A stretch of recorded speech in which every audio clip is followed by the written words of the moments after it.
The highlights.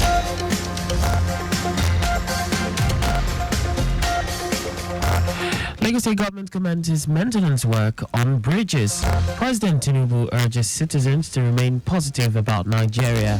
On the foreign scene, authorities confirmed death of 13 migrants, 27 missing after boat sinks off Tunisia's coast. And in sports, UEFA boss Alexander Seferin makes a revelation to end tenure despite presidency's term limits.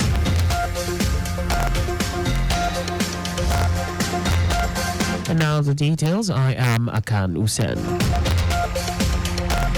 In line with its policy on bridge maintenance and management and global quality assurance and quality control practices, the Lagos State government has commenced routine maintenance work on pedestrian and vehicular bridges in the state. Special advisor to the governor on infrastructure, Olufemi Daramola, said this while inspecting the extent of ongoing works on Kodasho Bridge in Ikeja local government area of the state. He urged stakeholders to support the contractors on site to ensure timely delivery of the maintenance works, while reiterating the commitment of the government to the timely delivery of the project. The special advisor and the state said the state government is not unmindful of the inconvenience the maintenance work would have on commuters, appealing for patience and cooperation from the motoring public. Daramola affirmed the Babajide Sanwo-Olu's administration's commitment towards infrastructure upgrade in the state. The Lagos State government has effected the closure of Mushi Main Market and demolished shanties in the Akpomo areas of the state. Commissioner for the Environment and Water Resources, Tokunbo Wahab, said it is a joint operation with the Monitoring, Enforcement and Compliance and Environmental Assessment Departments of the State Ministry of the Environment and Water Resources in a joint operation with the Lagos Environmental Sanitation Corps, LAGESC, popularly known as KAI. Perhaps their plans are ongoing to remodel strategic areas in the state for youth and sports development and sanitized markets alike. He added that the operation is geared towards activating the removal of environmental infractions to make Lagos habitable for business, which stands in line with the Themes Plus agenda of Governor Babajide Sanwo-Olu. The National Assembly has been advised to review and implement rent control law to ease economic burden and reduce housing deficit in Nigeria. Former Minister of Works and Housing, Babatunde Fashola, who said this during his book launch titled Nigerian Public Discourse, The Interplay of Empirical Evidence and Hyperbole, charged state legislatures to follow the steps already taken by the Lagos State government. Fashola noted that data with content is transferred to knowledge, which later results in wisdom through decisions that will assist in nation building. I'm truly honored to have you all here to share the experience of what I call a self-inflicted literary adventure. Data can be subjective and it can be manipulated, but there's some data that you cannot run away from, as we have seen.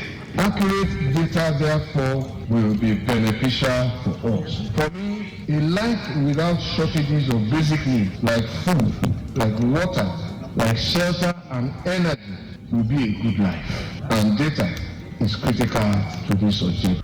Also, President Bola Tinubu, who was represented by his Chief of Staff, Femi Gbajabiamila, commended Fashola for his contribution and dedication to national service, saying that social media is a menace that needs to be regulated and channeled to influence positive decision making. Amidst global turmoil, we are at home confronted by difficult policy choices and decisions that must be made to ensure our children's future and our country's prospect. Now, in this historical moment, as we confront and overcome the challenges that threaten our future, we have an obligation as leaders in politics and government to engage in evidence-based discourse and data-reliant decision-making. But as citizens interested in the issues of state and government, the obligation is even more significant to ensure that our engagement with each other springs from a shared agreement on what truth is, what is real and what isn't. On the spot, Lagos State Governor Babajide Sanwo-Olu said proper data analysis is important to developing national policy, as no nation can succeed without data. Sanwo-Olu, who was represented by his deputy Obafemi Hamzat, urged journalists to stay away from sensational news stories. For a developing country, you cannot succeed without data. So, well, you might say the way you dice it, we might be biased, we don't trust each other. Majority of what's on social media, where do we get that information from? So, unfortunately, a lot of them are true. A lot of them are also be false. Question for us is how do we use it? And that's why somebody on that panel said there must be a regulatory framework. So, if we can come together to do that, I think we get all the positives. But as it is now, it's just a jungle. An academic consultant and author, Okwemi Agbaje, who reviewed the book, applauded Fashola for his intellectual capacity and also advised the public that friction, rumors, and myths cause damage and destroy governance. Our reporter, Sadiq Yusuf, reports that the event attracted dignitaries including former Minister of Interior, Rauf Arebeshola, and his counterpart from the Ministry of Transportation, Rotimi Amechi, past and present federal and state executive council members, traditional rulers, among others. Lawmakers in the House of Representatives have urged the Federal Ministry of Education to implement global standards in turning around the country's education sector. This is as the lawmakers urge the federal government to promote and implement policies to enhance inclusive education. The lawmakers, while making this call during the plenary, adopted a bill titled Need to Implement Global Standards on National Policy on Education. The bill, which was sponsored by lawmaker representing Lagos Mainland Federal Constituency Moshood Osho, said there have been calls by education stakeholders for a review of the nation's education curricula to meet the diverse needs of students, even as some experts advocated the need for skills acquisition. Osho stressed the need to prioritize special needs education to cater to the individual needs of students and those with disabilities. And now to the rest of the stories.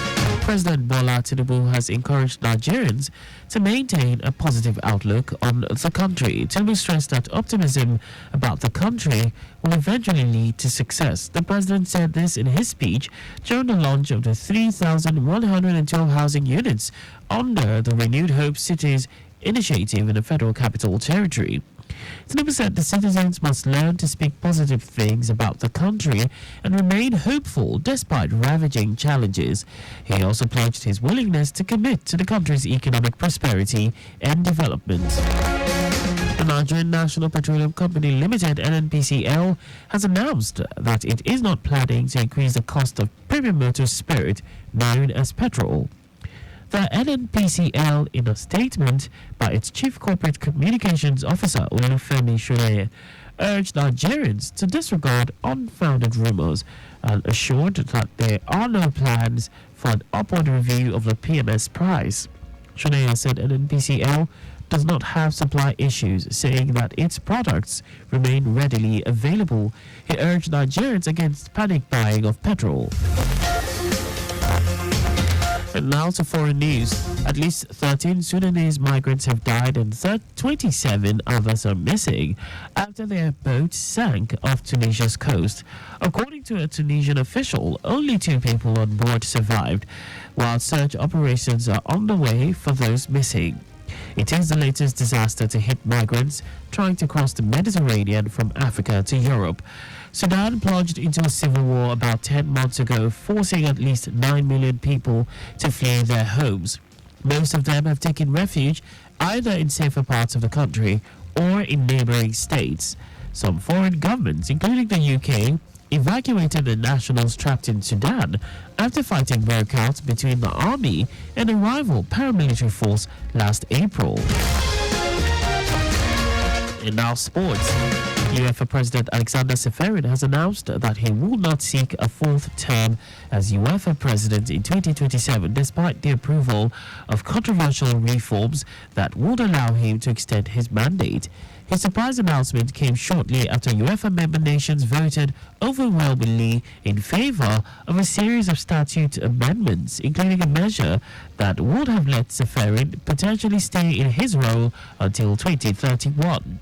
The key amendments passed does not erase the 3-term limit but stipulates that terms of office started or served before July 1, 2017 shall not be taken into account. The rule was introduced by Seferin that year as an anti-corruption move in the wake of the FIFA scandal. Seferin said the need to change the existing legislation stemmed from the fact that it had not been properly implemented at the time. He was re-elected unopposed for a third term last April, just weeks after Gianni Infantino was re-elected as president of the sports world governing body, FIFA. Just before we go, slow down at road junctions, intersections and pedestrian crossings. You can follow us and like all our various social media platforms on X, formerly Twitter, Lagos Traffic 961, Instagram Lagos Traffic Radio 961, Facebook Lagos Traffic Radio 96.1 FM. On YouTube, subscribe and watch us live on our channel, Traffic Radio 961. Did you know that the Sanwo-Olu administration trained 280 unemployed youths for global certification on solar farm construction technology for the supply of electricity in Nigeria? You can get more details on the Lagos State Government website. To end the news, here are the highlights of the major stories.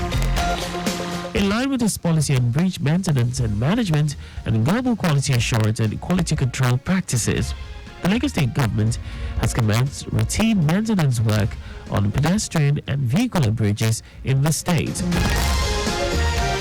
President Bola Tinubu has encouraged Nigerians to maintain a positive outlook on the country. We also told you at least 13 Sudanese migrants have died and 27 others are missing after their boat sank off Tunisia's coast. And in sports, UEFA President Alexander Seferin has announced that he will not seek a fourth term as UEFA President in 2027, despite the approval of controversial reforms that would allow him to extend his mandate. For contact with the newsroom, please send a message to Lagos Traffic Radio at lagostate.gov.ng. And that ends the news broadcast compiled by Zainab Adebashi. I am Akan Usen. Thanks for listening and please stay safe.